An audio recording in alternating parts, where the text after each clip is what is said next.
Rupert Jones. I work in Plymouth University and co-director of the MLI, and it's a pleasure to be here, so thanks to the Scientific Committee for inviting us, and thanks to the chairs for the introduction. And it's nice to have Grace chairing this session, because she was right here at the beginning of this study. Okay, so we did a survey, as Fred described yesterday, in Masindi of adults over the age of 30 to see what lung disease they had and what their risk factors were. And we found that young, non-smoking women had a very high prevalence of COPD defined by spirometry. So I'm really interested in finding solutions, not problems. I'm not interested in doing research which tells Africa that Africa's got a problem. I'm actually really interested in finding a solution. And so we developed a train-the-trainer program in the Masindi area for adults about lung disease. And that was all about biomass smoke, it was about cigarette smoking and so on. And while we were thinking about that, we met a midwife, and we talked to her about the exposures which the pregnant women were having and the young children, and she had no idea that biomass smoke was a hazard to either. And we just started thinking about this midwife project. So I'm going to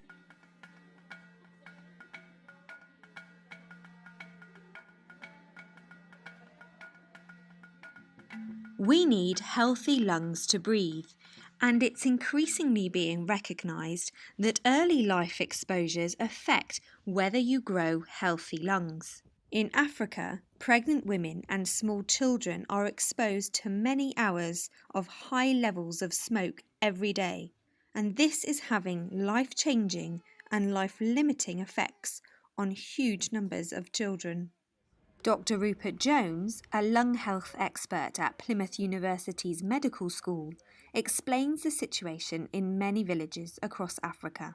So when you go to the villages and you see the cooking areas, these are very small spaces.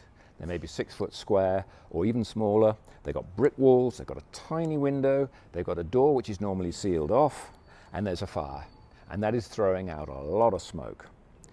And if you go in there, your eyes will be streaming, and you think about what it's like to be cooking in there every day. And we know the women are exposed for 7 hours a day, and they're in there with their children because someone's got to look after the baby. And if the baby's strapped to the back, they are exposed to a massive level of smoke exposure and for a huge period of time. And sometimes these fires are tended to by small children as young as 4. That means they get high exposures for huge periods of time, just in that critical time when their lungs are growing. As a consultant paediatrician working in Uganda, Dr. Rebecca Nantanda sees many cases where exposure to biomass smoke is severely damaging the health of pregnant women and their children. When a pregnant woman is exposed to smoke, there are different things that can happen to that pregnancy. Sometimes you may have them bleeding, what medically we call antepartum hemorrhage, bleeding during pregnancy. Sometimes they may end up having a baby born too soon, which we also refer to as premature birth. And sometimes they have an increased risk of getting what we call preeclampsia, but literally we call it having high blood pressure during pregnancy.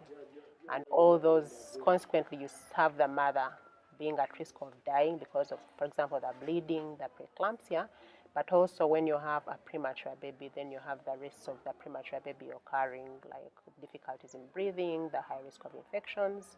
So all those are consequences to the pregnant mother. Now when it comes to the babies, remember the baby is young, their lungs are still growing, so if these lungs are exposed to smoke or from cooking, for example, then it causes damage to the growing lungs. And then they can have repeated infections every time, and now the child is coughing, the child is having pneumonia, they are going to the hospital every time and then. And as they grow, they also have an increased risk of having asthma. When they're older, they have an increased risk of getting chronic pulmonary obstructive disease, which we refer to as COPD. And of course, we know that when people are exposed to smoke, then their risk of actually getting TB disease is also high. This is a huge scale problem in Africa. Most people are exposed to biomass smoke throughout their life. In our earlier studies, we showed that 1 in 8 adults was suffering from chronic lung disease. Even as young as 30, they had signs of this disease. Later in life, they get respiratory symptoms such as cough and breathlessness. These progress so they become disabled. Life becomes very hard for them, and it can be a life-shortening illness. It increases the risk of death prematurely. And sadly, there's very little awareness of this problem in the community. That includes the health services in the community and the people living in the community. They don't know that this is a problem and they don't know how to deal with it. And yet the steps to deal with it are really quite simple. Once we discovered the scale of the problem, we couldn't stand idly by. People, through lack of awareness and lack of simple measures, are dying or becoming very disabled, and this is a completely preventable problem. With a strong foundation of research, Dr. Rupert Jones and his team at Plymouth University worked alongside specialists at the Makerere Lung Institute in Kampala, Uganda, to create an education programme which could ultimately prevent many people from suffering serious lung health issues. This project was started 3 years ago. It was funded by the Horizon 2020 programme of the European Union. And this project is part of a wider programme of research, which is looking at chronic lung disease. How does it occur in the different settings? How can we identify and diagnose people? How can we manage them in terms of smoking cessation? How can we manage them in terms of biomass smoke exposure? How can we treat them with pulmonary rehabilitation and other innovative methods? It also includes work in children, particularly around asthma. So the way this works is that we take our existing research, which shows that we can reduce exposures and we can prevent problems, and we put that into practical implementation in Uganda. We develop materials with the midwives and the health service locally, such as flip charts, such as posters, such as booklets. We make the whole community aware of the problem. We then do the teaching of the midwives, and we have packages of education materials for them. We then assess how they deliver that in the community. Throughout this whole program, there's a rigorous assessment so we can see that this is working. On a visit to Uganda, members of the Plymouth University project team were able to see how their work was being put into practice. Here, medical scientist Dr. Sanna van Kampen reflects on the response to the programme. So far, what I really enjoyed is seeing the education material and everything we developed being used in the field.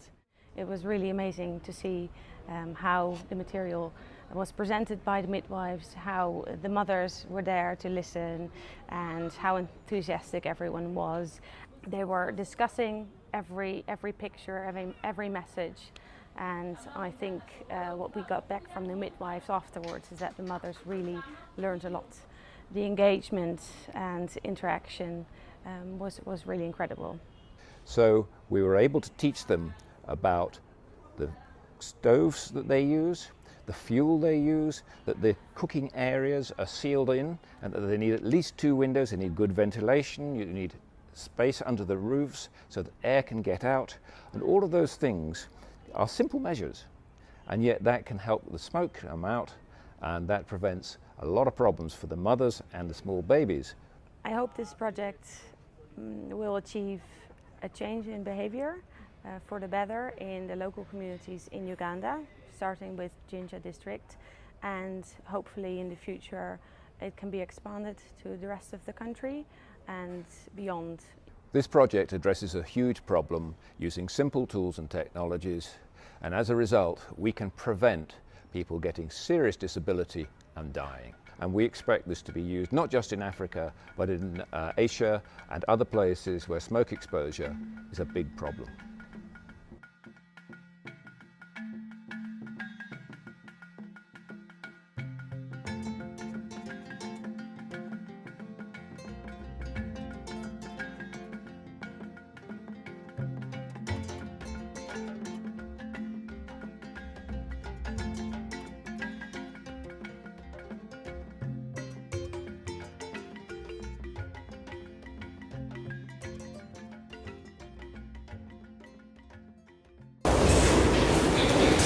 So, just a few facts. We trained 13 midwives with the whole district health team involved in Ginger. We created the educational materials with the midwives and the education specialists, and it went out to several hundred women, and we did some assessments of their knowledge scores before and afterwards, which showed very poor knowledge before and substantial improvements after attending the training sessions. And the midwives have now built this into their normal education. And so that's been really quite encouraging. So what we did after the project had finished, we went back, in fact in February, and we went back to the villages and we did interviews with the mothers and with the midwives. And what we were hearing in the 4 villages where we were operating was a very consistent message, which is the VHTs and so on were saying, these women are doing this out of a job because they learn that if you take the smoke away from the child, it doesn't cough. And that child is not coughing, so they tell their neighbour. And the message is spreading organically through the village, and it's really making a big difference. And the other thing I wasn't expecting was that they're seeing less problems of neonatal resuscitation because the babies born in smoky houses where the mothers and babies are exposed to smoke have much more resuscitation problems. And then finally, they were saying that they were seeing burns, serious burns in children about once a month. And now, in one of the villages, they haven't seen a burn for 4 months. And that's simply because the children aren't around the fires. So it's quite rewarding to see these changes, and we're doing some work now on the HMI, the monthly reports, which come in, so we'll be looking at the quantitative data to try and confirm what we've been told in qualitative data. Where am I going? It's all right, don't worry, I'm there. So, in addition to the traditional outputs of writing papers, and it's soon to be published, by the way, we made the film. We used art students to create artistic materials which get a message across in a different way, and we have a nice wall hanging, which you can see here, and we have children's books. One of the students from Plymouth has created a comic, and this is being animated, and this is about the smoke monster. And this student actually came over to Ginger and met all the people in the villages, and has created this smoke monster which comes out of the fire and comes into the lungs and causes damage and then goes down and infects the baby. So it's quite interesting. And I want to say thanks to all the people involved in the project, particularly the people in Ginger who created a lot of help for the project. Thank you.